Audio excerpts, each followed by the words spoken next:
Tout le monde le sait que c'est un tronc artériel commun d'où on a un problème de division du conotroncus, donc un seul tronc artériel qui va surplomber une CIV et qui va donner des artères coronaires, les artères pulmonaires et les artères systémiques.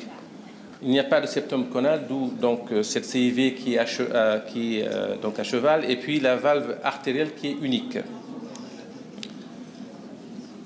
Plusieurs classifications ont été initiées initialement dans les années 50, mais qui ont été rapidement abandonnées. Van Praag aussi a proposé une autre en 65 qu'il a modifiée en l'an 2000. Donc c'est celle qui est utilisée actuellement. Donc 1, 2, 3, 4, tout le monde le sait aussi. On sait aussi que la première réparation qui a utilisé un conduit valvé, c'était dans les années, il y a à peu près 50 ans. Et que ces conduits valvés peuvent varier allant de tubes plus durs aux tubes donc, biologiques, avec des valves. Je le cite, mais c'est juste pour rappel, même si ça ne concerne pas le type de malade dont je vais parler, qu'on peut aussi rétablir la voie VDAP sans interposer un tube synthétique, donc notamment en abaissant dans le type 1, la bifurcation pulmonaire sur la ventriculotomie ou bien en interposant l'auricule gauche. Donc, une petite vidéo qui résume juste l'attitude chirurgicale. Donc c'est à Maïlan-Long, donc sous CEC, je ne sais pas si vous voyez bien.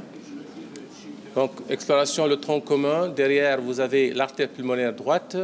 Donc une dissection. Sous CEC, sous CEC, donc, on va là prélever premièrement les artères, on va détacher les artères pulmonaires, puis donc, on voit en profondeur, donc, et là on va détacher la partie coronaire en arrière, à ce niveau-là, tout en essayant de laisser le maximum de tissu entre les deux orifices des AP. Là, c'est juste pour vous montrer qu'il y a des anomalies souvent coronaires avec une coronaire postérieure due à la rotation troncale et qui est suscommissurale. On ouvre par une ventriculotomie, donc on est à jour sur une large CIV, donc conotroncale, et qu'on va fermer par un large patch, dont il est utile de le garder assez large parce que ce sont des CIV qui remontent très haut, un surjet, pour ceux qui veulent le faire, ou en point séparé. Donc là, la CIV est fermée, on regarde, on vérifie par devant, et on va rétablir la continuité aorto-aortique. Quelquefois, le prélèvement des AP laisse un défect qu'on peut combler avec un petit patch de péricarde ou d'un autre tissu. Si on a la chance d'avoir une belle bifurcation, il n'y a pas besoin de plastifier et on interpose un tube valvé. Alors, dans ma pratique, le plus souvent, c'est un tube en coque avec une valve porcine dedans. Donc, on anastomose en proximal et en distal sur la ventriculotomie. L'avantage de ce tube, c'est qu'il n'y a pas besoin de mettre un capot à la fin et au déclampage. Donc,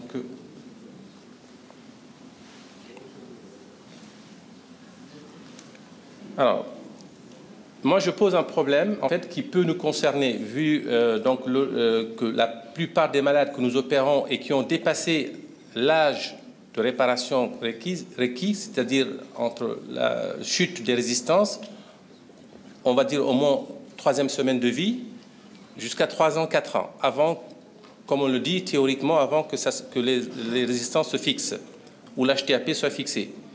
Donc, ce problème, il est posé. Cependant, je pense comme vous ici en Algérie ou un petit peu ailleurs, vous êtes confrontés souvent à la cure de troncus chez des enfants un peu plus grands, un peu plus âgés. Et il nous est même arrivé à avoir des enfants qui ont l'âge de 2 ans ou plus, même 10 ans. Et pourtant, on se demande pourquoi et comment on peut arriver à opérer ces patients qui ont subi autant de flux pulmonaires et d'hyperdébit dans les poumons avec une HTAP majeure, qui souvent même retrouvée dans les cathétérismes.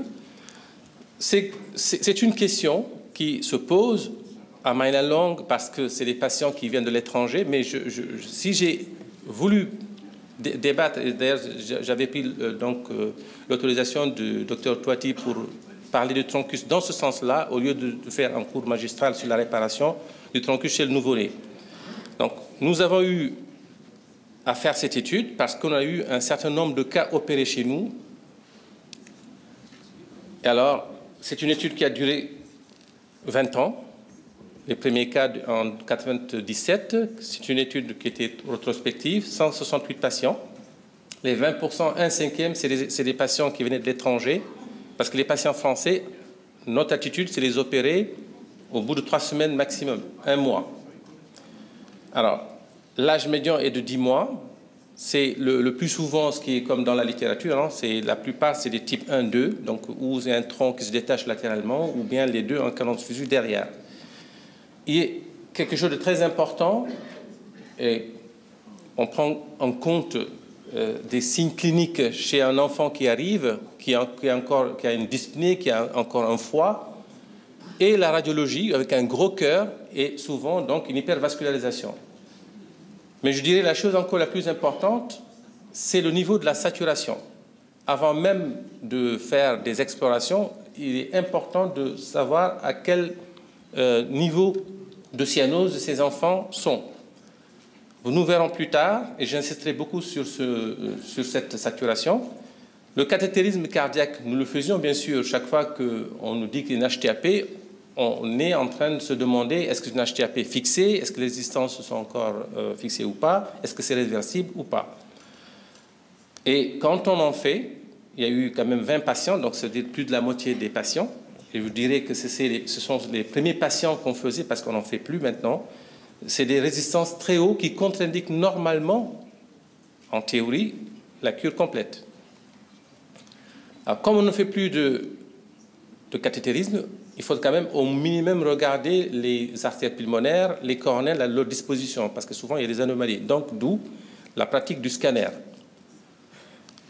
Une fois que c'est fait, la chirurgie, elle est classique. Hein, on ferme la CIV et on met un tube valvé.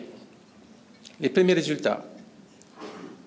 Sur les 34 patients, nous en avons perdu un, parce que c'était un patient qui avait une malformation de la valve troncale, et comme on le sait dans la littérature, c'est un facteur de risque donc chirurgical, la valve troncale mal formée. Donc il y a eu 2 échecs de plastie en péropératoire avec remplacement de la valve, mais l'enfant est décédé quand même. Ce qu'on voit sur cette diapositive, c'est qu'en fait, les patients qui sont opérés à un âge tardif, donc jusqu'à 11 ans, ils ont quand même un devenir post-opératoire, on dirait, beaucoup plus simple, avec une statistique qui est quand même bien là. Excusez-moi, je voulais plus pointer que de passer. C'est des patients, effectivement, qui ont besoin quand même d'un support initialement, avec le monoxyde d'azote, pour passer le cap. Et on note aussi une HTAP post-opératoire. Mais elle est régressive assez rapidement et très spectaculairement. Et une fois, il y a eu nécessité d'une ECMO qui a été sévrée. Encore dans le chapitre de résultats, donc, ce qu'on a noté, c'est que les PAPS qui étaient très élevés baissent très rapidement après la fermeture. Dès le retour en réanimation, nous avons les PAP qui tombent. Et avant la sortie des enfants de l'hospitalisation, je ne dis pas la réanimation, elles sont encore beaucoup plus basses. L'HTAP post-opératoire, elle est beaucoup plus importante quand le niveau de la saturation initiale était basse. Donc c'est corrélé. La durée de la réanimation aussi. Si la saturation, alors c'est arbitraire, mais en tout cas, vous verrez qu'à un moment, nous fixerons un cut-off, un deçà, où on dira qu'on ne va pas peut-être opérer l'enfant. Alors, la durée de la réanimation, donc, elle est plus longue quand la saturation initiale est basse. Le résultat de cathétérisme périopératoire n'influence pas du tout, parce que vous verrez que, enfin, vous ne verrez pas, mais parmi les patients qui ont eu du cathé, il y a un chiffre extrême à 18. Un enfant qui venait de Laos, qui avait eu donc une résistance à 18. Elle est restée presque 3 jours dans le service, elle courait partout, et puis on s'est demandé qu'est-ce qu'on va faire. La radio, il y avait une grosse cardiomégalie, et comme je vous disais, il y a une hypervascularisation pulmonaire. On l'a opérée, elle a fait 24 heures en réanimation et est sortie au bout de 2 jours. L'ASPO2 aussi Bien sûr, elle est corrélée avec d'autres facteurs. Hein. Ce qui est normal, c'est quand vous avez le temps de CEC ou la SPE2 qui est basse, ça peut influencer la survenue ou la persistance d'un niveau d'HTAP élevé en post-opératoire, qui heureusement toujours régresse avec des moyens comme le monoxyde d'azote.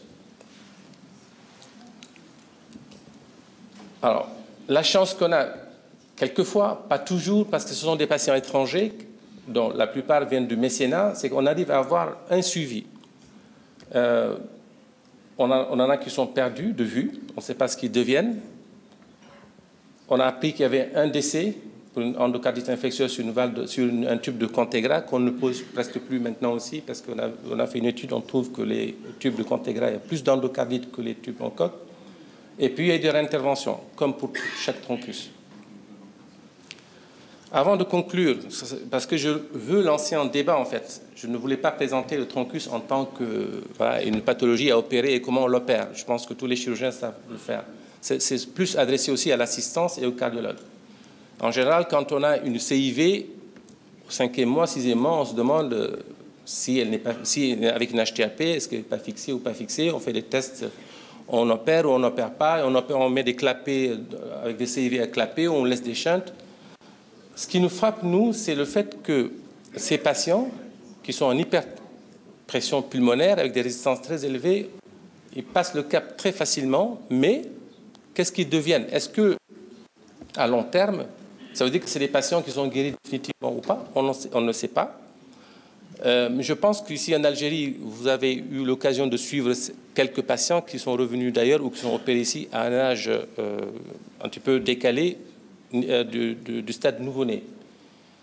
Ce qu'on sait, c'est que pour nous, un enfant arrive, il a un troncus donc, comme diagnostic, il a un âge avancé, il a une radiologie avec une cardiomégalie, avec une hypervascularisation, il a encore des signes cliniques, c'est le niveau de saturation qui nous permet de dire on ne fait pas de cathé, on va l'opérer. Aujourd'hui, ils ont presque qu'une échographie, et si l'écho ne voit pas très bien la disposition des artères pulmonaires et des coronaires, on fait un scanner. Donc, la question que je pose donc à l'assistance, avant que vous me posiez des questions, c'est est-ce que vous avez eu à suivre des patients qui sont opérés tardivement de troncus et comment vous avez suivi et jugé l'évolution?